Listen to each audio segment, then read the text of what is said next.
ओम नारायण नारायण नारायण नारायण। सब मित्रों को राम राम। सबका स्वागत है दोस्तों। कैसे हैं आप सब? दोस्तों अभी मैं खेत में बैठा हुआ हूं, इस कारण से हवा के कारण अगर थोड़ा सा डिस्टर्बेंस आए तो मैं आप सभी मित्रों से पहले ही क्षमा चाहता हूं। तो इस हफ्ते यानी 12 अप्रैल को शुक्रवार को नेटफ्लिक्स पर अमर सिंह चमकीला ये फिल्म रिलीज हुई है। दिलजीत दोसांझ एवं परिणीति चोपड़ा इसमें मुख्य भूमिका में है। पंजाबी गीतों के भारतीय गायक एवं संगीतकार अमर सिंह चमकीला एवं उनकी धर्मपत्नी अमरजोत जी, उनकी मार्च 1988 में हत्या कर दी गई थी। एक कार्यक्रम के लिए जाने के लिए जैसे वे गाड़ी से नीचे उतरे वैसे ही उनकी गोलियों से भूनकर हत्या कर दी गई थी। तो ऐसे अमर सिंह चमकीला उनके जीवन पर ही ये फिल्म आधारित है। अमर सिंह चमकीला उन्हें अधिकतर उनके जो अश्लील, फूहड़ एवं डबल मीनिंग ऐसे कुछ गीत जो होते थे, उन गीतों के लिए ही उन्हें अधिकतर जाना जाता है। जैसे कि विवाह बाह्य संबंध, जीजा साली आदि आप समझ सकते हैं।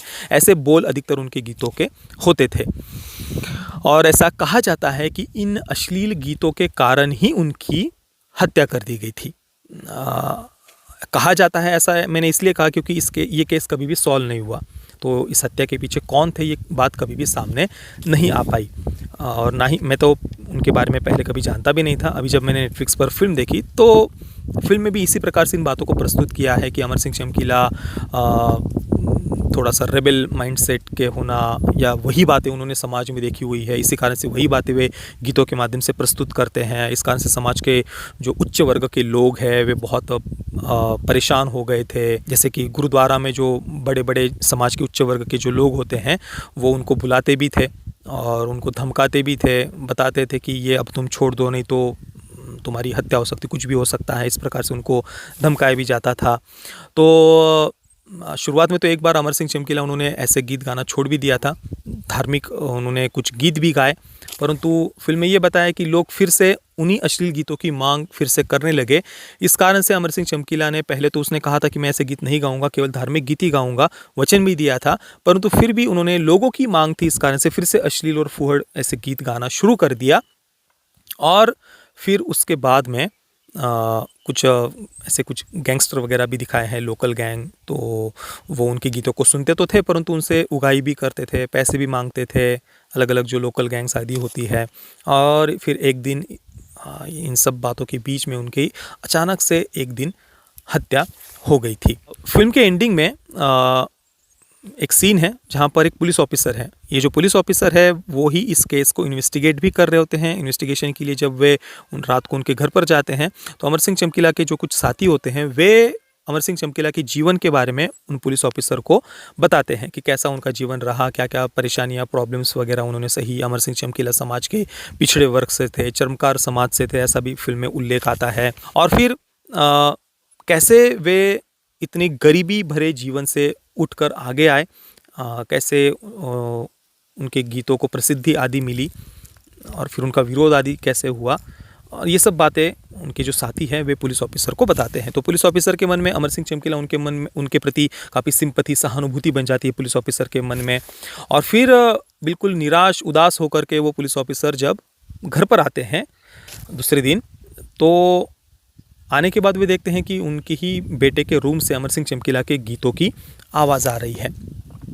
तो वे दरवाज़ा ठकठकाते हैं तो बेटा तुरंत वो म्यूज़िक बंद कर देता है, अमर सिंह चमकीला का गीत बंद कर देता है और पढ़ाई करने का वो नाटक करने लग जाता है। पिता यानी वो पुलिस ऑफिसर अंदर आते हैं दरवाज़ा खोलकर और बेटे को कहते हैं कि दिल करे तो सुन लिया कर, मन करे तो गीत सुन लिया कर, कोई बात नहीं। हालांकि पढ़ाई छोड़ करके ऐसे अश्लील गीत सुनने से बेटे का हित कैसे होगा, ये बात मैं कम से कम भाई मतलब समझ नहीं पाया। जो भी है, तो इस प्रकार से यहाँ पर फिल्म समाप्त होती है। देखिए, अमर सिंह चमकीला उनके जीवन को सामने रख करके फिल्म जो बात कहने का प्रयास करती है वो मुझे कम से कम सही नहीं लगी। देखिए, हिंसा किसी के भी साथ हो वो गलत ही है, चाहे कोई भी व्यक्ति हो, इसमें तो कोई संदेह होने का प्रश्न ही नहीं उठता। परंतु यहाँ पर फिल्म जिन बातों को डिफेंड करने का या जो कहने का प्रयास करती है वो मुझे कम से कम सही नहीं लगी। अब जब गीतकारों की या किसी गायक की हत्या की बात जब भी हम सुनते हैं तो सबसे पहले हमारे सामने गुलशन कुमार जी का नाम आता है।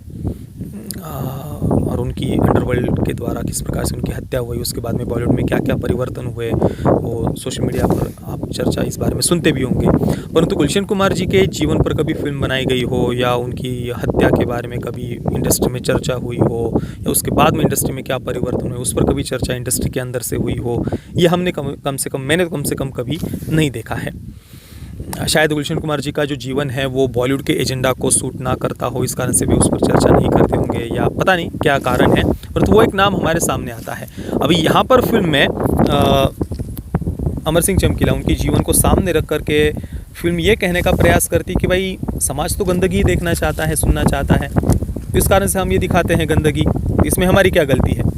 और ये कोई मैं अपने मन से कुछ बात आपको बता रहा हूँ, बड़ा चढ़ा कर ऐसी बात नहीं, यही एग्जैक्टली सेम ऐसे डायलॉग्स भी है फिल्म में। मैं आपको पढ़कर बताता हूँ, जैसे कि लोग तो यही सुनना चाहते हैं, गंदे गीत, नहीं तो हमें क्या शौक है क्या गंदी गीत गाने का। इसके अलावा दुनिया में छोटे लोग ज़्यादा है और इस कारण से उन्हें यही फालतू बातें पसंद है, तो आपका मतलब ज़्यादातर लोग बुरे और गंदे हैं। हम कौन हैं, लोगों को क्या सुनना है क्या नहीं, ये फैसला कौन करता है। इस प्रकार के डायलॉग्स हमें सुनने को मिलते हैं और मतलब अंततः यही कंक्लूजन निकलता है फिल्म जो कहना चाहती है उसका कि भाई लोग तो गंदगी ही देखना चाहते हैं, तो हम अगर ये दिखाते हैं या सुनाते हैं तो इसमें हमारी क्या गलती है। देखिए, सच्चाई तो इससे एग्जैक्टली अपोजिट है। अगर आप समाज में देखेंगे तो आज भी आप देख लीजिए तो जो धार्मिक या आध्यात्मिक संगीत है उसको सुनने वाले, देखने वाले करोड़ों करोड़ों लोग हैं। जो अश्लील फूहड़ जो कंटेंट है उसकी अपेक्षा हज़ार नहीं लाखों गुना ज़्यादा लोग ऐसे हैं जो आध्यात्मिक संगीत या म्यूज़िक या ऐसी राष्ट्रवादी कंटेंट हो या फिल्में हो या गीत हो, संगीत हो, वो सुनना देखना पसंद करते हैं। आप रामानंद सागर जी के रामायण को देख लीजिए, जितने लोग करोड़ों करोड़ों लोगों ने जिस प्रकार से पसंद किया है, आज भी लोगों के हृदय में जो सम्मान है ऑब्वियसली वो इतना ज़्यादा है कि उसके सामने जो अश्लील फूहड़ कंटेंट है वो तो कहीं पर बिल्कुल नगण्य है, वो कहीं पर हमें उसकी तुलना भी हम नहीं कर सकते इसके साथ में। तो ऑब्वियसली लोगों को तो आध्यात्मिक संगीत या फिल्में हो, सीरियल्स हो, वो देखने वाले सुनने वाले लोग तो ज़्यादा हैं, परंतु इंडस्ट्री तो उस तरफ जाना ही नहीं चाहती। अभी देश में थोड़ी सी राष्ट्रवाद की एक लहर है या थोड़ा सा हम बदलाव देख रहे हैं, तो इसमें जो कुछ जेन्युइन जो प्रयास होते हैं उन फिल्मों को तो इंडस्ट्री नकार देती है, उनके बारे में तो चर्चा भी नहीं करती। और दूसरी तरफ कुछ ज़बरदस्ती की दिखावे वाली, ढोंग करने वाली कुछ ऐसी राष्ट्रवादी फिल्में बना भी रही है इंडस्ट्री, वो सफल भी नहीं हो रही, हम देख रहे हैं। कुल मिलाकर कहने का तात्पर्य यह है कि भाई लोग गंदगी देखना चाहते हैं, सुनना चाहते हैं, इसलिए हम सुनाते हैं, इसमें हमारी क्या गलती है। ये तर्क मुझे कम से कम सही नहीं लगता। आज भी आप देख लीजिए देश भर में कहीं ना कहीं पर कोई कीर्तन हो रहा होता है, सत्संग हो रहा होता है, 1, 2, 3, 4, 4, 5, 5, 10 लाख लोग उन कार्यक्रमों में, आध्यात्मिक कार्यक्रमों में जाते हैं, सत्संग में, कीर्तन में, हरिनाम संकीर्तन में झूमते हैं, गाते हैं, लाखों लाखों लोग एक साथ में। और पूरे देश भर में हज़ारों हज़ारों जगहों पर ऐसे कार्यक्रम होते हैं, उनमें लाखों लाखों लोग जाते हैं। इसके सामने आप फूहड़ और अश्लील गानों की ऑडियंस कंपेयर कर लीजिए, कितनी होती है? 500, 1000, 2000, 5000। उसके सामने 5-5 लाख लोग हरिनाम संकीर्तन में नृत्य करते हैं।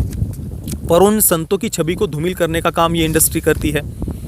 जो संत समाज को सही मार्ग पर भी लेकर के जाते हैं, हरिनाम संकीर्तन में लोग नृत्य करते हैं, गाते हैं भक्ति भाव से, उन संतों की छवि तो ये धूमिल करेंगे। उनके विरुद्ध प्रोपेगेंडा फैलाने वाली पीके या सिंघम रिटर्न्स या बंदा बुंदा जैसी घटिया थर्ड क्लास फिल्में ये लोग बनाएंगे, तो उनकी तो छवि धूमिल करनी है। पर दूसरी तरफ तर्क ये देना है कि लोग गंदगी देखना चाहते हैं इसलिए हम गंदगी दिखाते हैं। समाज को दोष मत दो कि समाज गंदगी देखना चाहते, ठीक है, आपको जो बनाना है बनाओ, पर कम से कम ये जस्टिफिकेशन मत दो। फिर आप अपने जिम्मेदारी पर अपनी चीज़ बनाओ। हाँ, ये बात बिल्कुल सही है कि गिरना या गिराना बहुत आसान होता है, खुद का गिरना भी बहुत आसान होता है, या समाज को नीचे लेकर के जाना, समाज को नीचे गिराना भी बहुत आसान होता है। स्वाभाविक सी बात है, गलत की तरफ, वासना की तरफ, फूहड़ता की तरफ हम जल्दी आकर्षित होते हैं। ऊपर उठना कठिन होता है, संयम का मार्ग कठिन होता है, नीचे गिरना बहुत आसान होता है। पानी को आप नीचे गिरा दो, ढलान से वो तुरंत नीचे नीचे चला जाएगा। ऊपर चढ़ाना हो तो मोटर लगानी पड़ती है। तो ये तो कॉमन सेंस की बात है, गिरना या गिराना बहुत आसान होता है, परंतु फिर उसको जस्टिफाई नहीं किया जा सकता गिरने या गिराने को। हमारा कर्तव्य है सही मार्ग पर हम भी जाए और दूसरों को भी लेकर के जाए।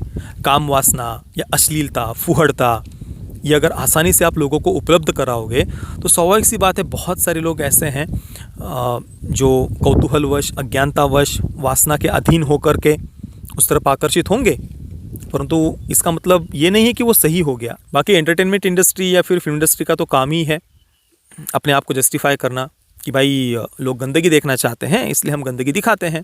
तो वो तो अपने स्टैंड को जस्टिफाई करने के लिए, अपनी इंडस्ट्री को जस्टिफाई करने के लिए बिल्कुल ऐसी कहानियाँ ढूंढ ढूंढ कर ही सामने लेकर के आएंगे। उन्हें वो संत नहीं दिखाई देंगे जिनकी कितने सारे संतों की हत्याएं हुई है, कितने सारे संतों को झूठे केसेस बना बनाकर षड्यंत्र के तहत जेल में डाला गया है, कितने सारे संतों पर अन्याय अत्याचार हुए हैं, उन संतों ने कितने लाखों लाखों आदिवासियों की सेवा की हुई है, कितने कितने बेघर लोगों को घर बनवा कर दिए हुए हैं, कितने सारे सामाजिक सेवा के कार्य वो संत करते हैं, फिर भी उन्हें ही कैसे ये विदेशी मिशनरीज आदि कैसे षड्यंत्र करके फंसाते हैं। तो उन संतों की पीड़ा, उनका दुख, उनके साथ में होने वाला अन्याय अत्याचार इस इंडस्ट्री को नहीं दिखेगा। इंडस्ट्री तो अपने स्टैंड को जस्टिफाई करने की ऐसी कहानियां ढूंढ करके हमारे सामने लाएंगे कि भाई समाज तो गंदा ही है, समाज तो गंदगी देखना चाहता है, तो इसलिए हम दिखाते हैं। तो फिर वो अपने इस बात को जस्टिफाई करने के लिए वैसी ही कहानियाँ वो बनाएंगे। इसमें कोई आश्चर्य की बात तो वैसे नहीं है। जैसे कि इस इंडस्ट्री ने देखिए ऐसे भी कुछ फिल्में बनाई हुई है जिनमें कुछ सॉफ्ट पॉर्न फिल्मों में काम करने वाली एक्ट्रेसेस के ऊपर इन्होंने फिल्में बनाई है। जैसे ऋचा चड्ढा की एक शकीला या शकीरा नाम की कुछ ऐसी फिल्म आई थी, या डर्टी पिक्चर का हम उदाहरण दे सकते हैं। इन फिल्मों के माध्यम से भी इंडस्ट्री ने यही नैरेटिव बनाने का प्रयास किया कि भाई समाज तो गंदगी देखना चाहता है, इसके लिए तो हम ये गंदगी दिखाते हैं, हमारी कोई गलती नहीं है। एक तरफ तो ये कहकर जस्टिफिकेशन दिया जाएगा कि भाई गरीबी है, प्रॉब्लम्स थे, इस कारण से उन एक्ट्रेसेस को इंडस्ट्री में आना पड़ा, और फिर ऐसी जो फिल्में बनाने वाले फिल्म मेकर्स हैं उनको भी जस्टिफाई करेंगे कि भाई लोग देखना चाहते हैं इस कारण से ही तो वो बनाते हैं। तो फिल्म में ऐसे फिल्में बनाने वाले भी गलत नहीं है, और जो फिल्मों में काम करने आते हैं वो भी अपनी मजबूरी के कारण आते हैं, पर उनकी मजबूरी को ये इंडस्ट्री कैसे एक्सप्लॉइट करती है उसकी ये आलोचना नहीं करेंगे। आलोचना एक इनकी करेंगे कि भाई देखो ये कंजर्वेटिव, ये रिग्रेसिव समाज, ये देखो कैसे इन सॉफ्ट पॉर्न फिल्मों का विरोध करते हैं, ये देखो देखो कितनी पिछड़ी हुई रिग्रेसिव सोच वाली कैसे इनका विरोध कर रहे हैं। मतलब ये फिल्में बनाकर जैसे कोई बहुत बड़ा तीर मार रहे हो, और जो विरोध करते हैं वो उनकी फिल्मों में विलन होते हैं। और फिर जस्टिफिकेशन दिया जाएगा कि भाई लोग तो यही गंदगी देखना चाहते हैं, इस कारण से हम बनाते हैं। ये खुद की आलोचना नहीं करेंगे कि ये क्यों एक्सप्लॉइट करते हैं ऐसी महिलाओं को ऐसी फिल्में बनाकर। तो ऐसी भी कुछ फिल्में हमने देखी हुई है। तो इनका कुछ अलग ही दिमाग चलता है, अपने आप को हर प्रकार से किसी न किसी प्रकार से जस्टिफाई करने का प्रयास करते हैं। तो यहाँ पर भी मुझे कम से कम ये फिल्म देख करके यही फील हुआ, गलत लगा मुझे कि अमर सिंह चमकीला उनके जीवन को सामने रख करके फिर जो बातें ये जस्टिफाई करने का प्रयास करती है। जैसे कि एक सीन में अमर सिंह चमकीला उन्हें एक जगह पर बुलाया जाता है, शायद गुरुद्वारे जैसी ही जगह थी, मैं पक्का नहीं कह सकता।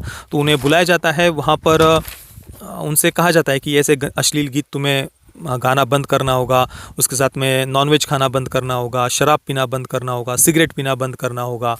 और अमर सिंह चमकीला जब वहाँ से बाहर निकलते हैं तो बाहर निकलते ही गाड़ी में बैठ करके उनके ही सामने जो हम कह सकते हैं कि समाज के प्रतिष्ठित लोग या फिर गुरुद्वारा का ही मैनेजमेंट देखने वाले, व्यवस्थापन देखने वाले लोग, पता नहीं वो कौन थे, पर उनके सामने ही वो तुरंत गाड़ी में सिगरेट जलाकर पीने लग जाते हैं। उसे किसी बहुत बड़े महान कार्य की तरह उन्होंने वो प्रस्तुत किया है। मतलब ठीक है, आप जीवन की कुछ घटना को दिखाना चाहते, पर उसको किस पर्सपेक्टिव से, किस दृष्टिकोण से आप दिखा रहे हैं, उसको बहुत महान कार्य जैसे वो हो गया, इस प्रकार से उसे प्रस्तुत करना ये मुझे कम से कम सही नहीं लगा। बाकी तो जैसे कि मैंने कहा, हिंसा किसी के भी साथ हो वो गलत ही है, और जिन्होंने हिंसा की उन्हें भी कठोर से कठोर दंड ही दिया जाना चाहिए। हालांकि इस केस को कभी सॉल्व क्यों नहीं किया गया ये भी अपने आप में ही बहुत बड़ा आश्चर्य है क्योंकि कुछ क्या रीज़न है इसके पीछे, कुछ तो बात सामने आनी चाहिए थी ना, किसने किया, क्यों किया।